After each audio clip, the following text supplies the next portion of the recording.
Alrighty, welcome back to Large Scale Diorama Works. We're actually going to do some diorama stuff this time. I keep teasing you guys, but I'm going to start a diorama from square one. I mean, from the get-go, from the first cuts of the styrofoam to the last sanding and priming of the styrofoam. So this is going to be the first installment. And this is basically telling you what materials, and I know all of you guys have seen some of my videos and everything, but I figure I'm going to start fresh and just walk you through a basic diorama that I do. So as you see in front of you, I've got some basic tools. I've got 3 different sizes of blades. In a lot of areas, the 2 sizes here are available. This larger one, I'm finding a lot of people are having a hard time finding. So if you go to any large Home Depot, Lowe's, go to their carpet department, the flooring department. They usually have those there. If not, check their tool crib, their tool area.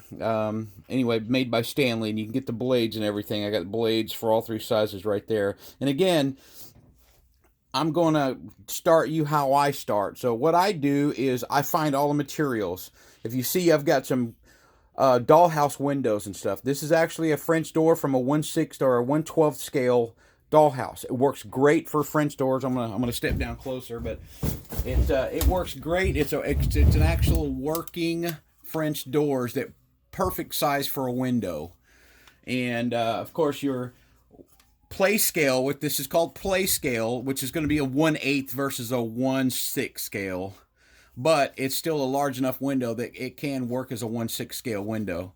And then, of course, the 1/8 scale door. And the only thing about this door that I don't like is I have to add some height. So I'll take out the threshold here and add a little height if you want a ready-made door. These are fairly cheap. You can paint them. They're all solid wood. All this stuff is wood. And these have slide-in frosted glass so you can take the stickers off of them. But first thing I do is I make templates. Cardstock templates that basically mimic the opening that you're actually going to cut into the styrofoam. So all these windows and doors have a lip, and this is going to be the inside lip. So right here is going to be where you're going to cut the opening all the way through the foam.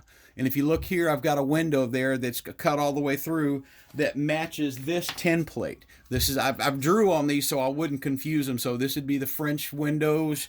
This would be the standard window, and of course this would be the door template right here. But anyway, very easy to make and cut them out. And again, use the inside line for your templates, because this is going to be the mark that you cut out all the way through the styrofoam. And again, use 2 different colors of ink. Red I usually use to cut all the way through. That tells me I'm cutting all the way through the foam.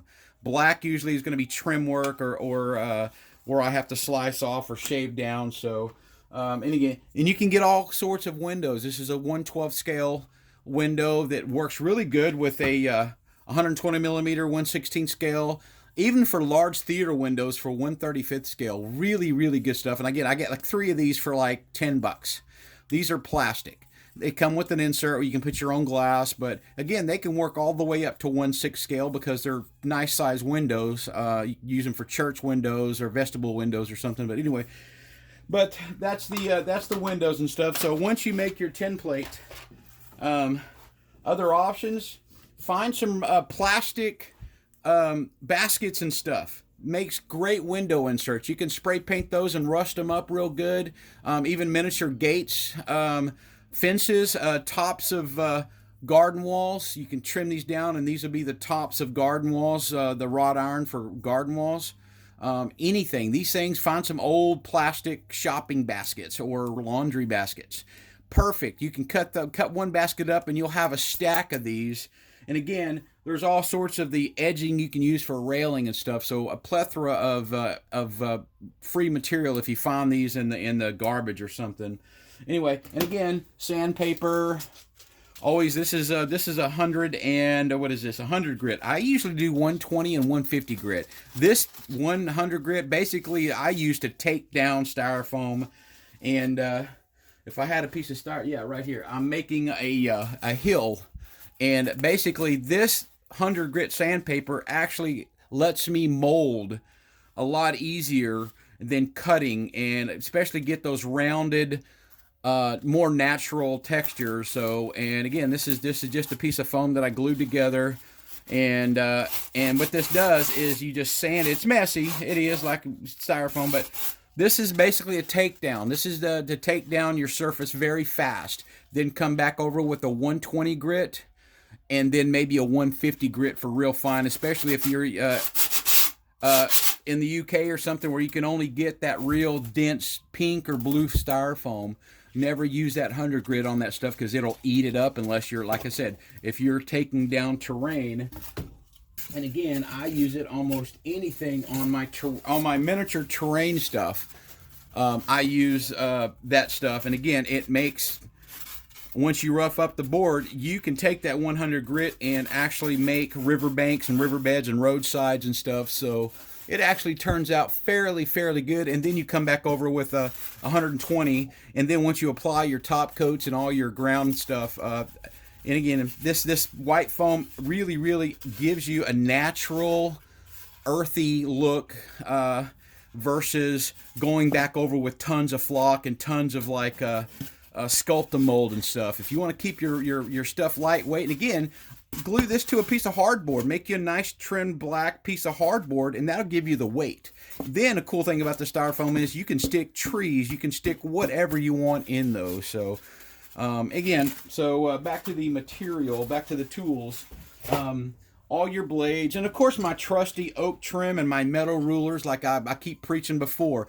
These are pre-cut sizes, and these are the sizes I use. I use this ruler for everything but using the, I made my own lines. So, and again, I got a 1/2 inch by 1/2 inch, a 1/2 inch by 1 inch, 1/2 inch by 1 inch.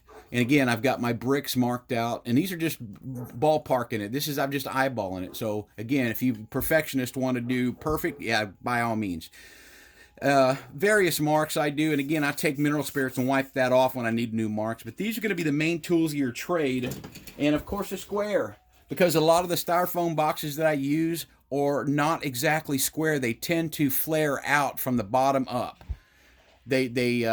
They funnel out. So what I do is I'll set that square down and I'll square it, especially if I've got to tip a box on its side to use the height or the width of it for the height. So I've got to square it up. You don't want your buildings to be all caterwamped and stuff, but a square definitely makes sure that you get your lines perpendicular and totally horizontal or vertical. So these are going to be the tools that you're going to use right here. Sharpies, of course. Again, several different colors of Sharpie for several different techniques that you're going to use. Like I said, red and orange for me are going to be cut throughs all the way through the foam. And again, when you use your tin plates, remember your tin plates are for the cut through only lines. And again, I cut this big because I'm practicing with my new foam cutter. But anyway, this is going to be basic 101, so we're just going to start off with just a chunk of foam. And again, I'm going to go with a brand new box over there, so you'll see me square it up, shave it down, and get it to where it's actually squared and plumb. So anyway, alrighty, I am going to pull the box out, and stay tuned. I'm going to pause this real quick so I can get a box, so stay tuned. Alrighty, I'm back. Okay, here's the box I'm starting out with, and you could see the sheer size of this thing and the sheer thickness. And again, these boxes I get, they transport medications and stuff that needs to be transported in dry ice. I don't usually use anything that transports food, and they no longer transport organs in styrofoam. It's secured plastic containers now. So anyway, these usually transport medications or IV fluids. And again, if you look, you can see how dense and how thick they are. That's some dense plastic or styrofoam, not like your beer coolers that you can squish or any packing material. This is some dense stuff. So basically, when I start out, and again, these boxes come with thick lids that will make an entire diorama base, especially for 1/32nd or 1/35th scale. Really good battle. 1/72nd scale, you have an entire battlefield right there. So, all right. So, like I was saying, these boxes tend to, from the bottom to the top, there's usually about a 1/2 inch difference. So you grab your square, and again, I usually use a bigger square, but you could see the angle going from plumb.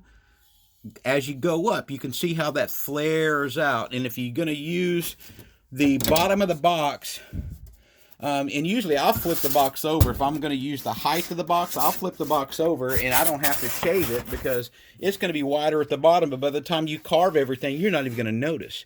But for the project I'm doing, I'm going to do a church tower, or a corner of a church. So I'm going to need the height. So I'm going to have to straighten up these sides. So, and I'm going to use the width of the box as the height of the church corner. So again, you need to, excuse me, I'm trying to work on this. Anyway, what you need to do is go ahead and draw you a vertical line here going from the outside corner all the way up. And like I said, it's usually about a 1/2 inch difference, so it's usually going to fall right in there.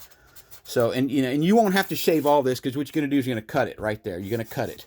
So all you're going to do is shave this corner and shave this corner here, because we're going to cut out just one corner. And this box will make 3 diorama corners. This box will make 3 building corners. So basically you've got church corner here, and I'll usually divide it and put a outcropping, and then you got a whole nother corner. And the way I make these is you can swap these corners around and move them around. And then the tops and bottoms, I use all the styrofoam for walls, damaged walls, garden walls, whatever, to fit in. So this entire box, I can make 1 corner, 2 corner, wall and wall. So it'll make you an entire diorama. So anyway, so I'm gonna go ahead and plumb this out, and I'll get back with you on the next video. So anyway, but again, tools, square, and again, on these styrofoam boxes, if you're going to use the width for the height of your building, you're going to have to trim down. And again, I'm going to mark this up, and I'm going to show you how I'm going to cut it. So stay tuned to the next video.